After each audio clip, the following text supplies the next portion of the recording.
ఓంకారేశ్వరి శ్రీహరి నగరి ఇదిగోరా బదరి వైకుంఠేశ్వరి సిరికి నగరి అదిగో మహిమగిరి ఈ కొండపై మా కండగా ఆ విష్ణు పాదమే వెలసింది వేదాలనే విభజించిన శ్రీ వ్యాసపీఠమై విరిసింది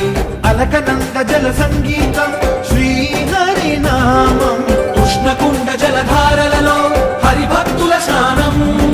జ్ఞానం మోక్షం మొసగే వైకుంఠ